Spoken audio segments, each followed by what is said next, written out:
Hello, everyone. In a moment that has shaken the gospel community, stunned longtime supporters, and reignited old conversations about church leadership, finances, land ownership, and spiritual accountability, Bishop Marvin Winans, founder of Perfecting Church, iconic gospel singer, and one of the most respected figures in contemporary ministry, now finds himself at the center of a deeply complicated and emotionally charged situation as he finally steps into court to address a long-brewing land dispute that has hovered over his ministry for years.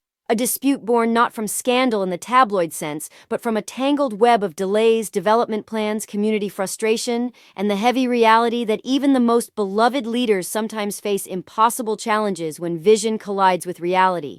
And as word spread that Bishop Winans would be appearing before a judge, people across Detroit, across the church world, and across social media began revisiting the long history of the Perfecting Church expansion project, a dream that began with extraordinary hope. A massive worship center, a spiritual campus meant to serve families, transform neighborhoods, and stand as a monument to faith in action. But as the years passed, construction stalled, land sat unused, deadlines disappeared, and questions from community members grew louder. Questions about why the project froze, why permits halted, why millions of dollars and years of planning had produced a structure that seemed eternally unfinished. And while supporters insisted that obstacles like cost inflation, zoning complications, and unexpected construction issues were to blame, critics argued that the lack of clear communication from leadership created suspicion, tension, and outright confusion. And now, as Bishop Winans prepares to face the courtroom, the pressure intensifies because this hearing isn't simply about land.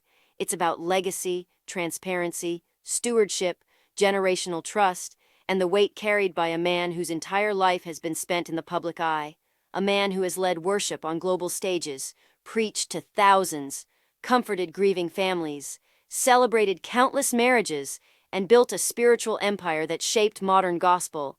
And yet even he could not escape the complex reality of navigating real estate, business, contracts, and the legal obligations that come with building something monumental.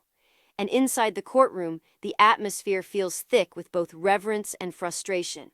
As supporters quietly pray for favor while others hope for answers they waited years to hear. And Bishop Winans enters not as a celebrity bishop, but as a man confronting the earthly side of ministry, a side rarely shown on Sunday mornings, where legal counsel replaces choirs, where blueprints replace sermons, and where the same community that once cheered your breakthroughs now demands clarity, accountability, and closure.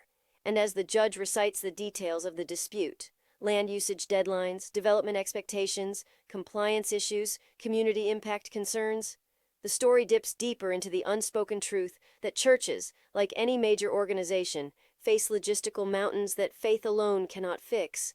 And the sight of Bishop Winans listening intently, hands folded, jaw tightened, reveals a leader carrying the full weight of both his dreams and his critics, knowing that this moment will echo across his ministry for years to come, knowing that whatever the ruling, people will interpret it not just legally, but spiritually. And as murmurs ripple through the courtroom, it becomes clear that this chapter is not about guilt or innocence, but about resolution, about a community wanting movement after years of stillness, about a pastor wanting to protect his vision, about a city wanting answers, and about a congregation wanting to move forward without the shadow of an unfinished promise lingering over them. And when the hearing concludes, with decisions pending and timelines set, the questions only deepen. Will the Perfecting Church project finally be completed? Will the bishop shift responsibilities to new leaders? Will financial transparency become a priority? Will community partnership rebuild trust? And most importantly, how will this moment reshape the legacy of a man whose voice, music, and ministry have been woven into the very fabric of gospel history? And as Bishop Winans exits the courtroom, surrounded by supporters, attorneys, and curious onlookers, the cameras capture not scandal, but humanity, the raw vulnerability of a leader navigating a storm he never wanted, a storm that reminds the world that even icons face difficult roads. and the story of Bishop Marvin Winans facing court over church land becomes not a tale of downfall. Complicated, emotional chapter in the life of a man trying to reconcile divine purpose with earthly responsibility. A reminder that the journey of ministry does not exempt one from struggle, but often demands navigating storms publicly. And as this chapter unfolds in the coming months, one thing is certain. This moment, this court appearance, this confrontation with a long-delayed vision will forever stand as a turning point for Bishop Winans, his church, and the legacy he hopes to leave behind. Thanks for watching.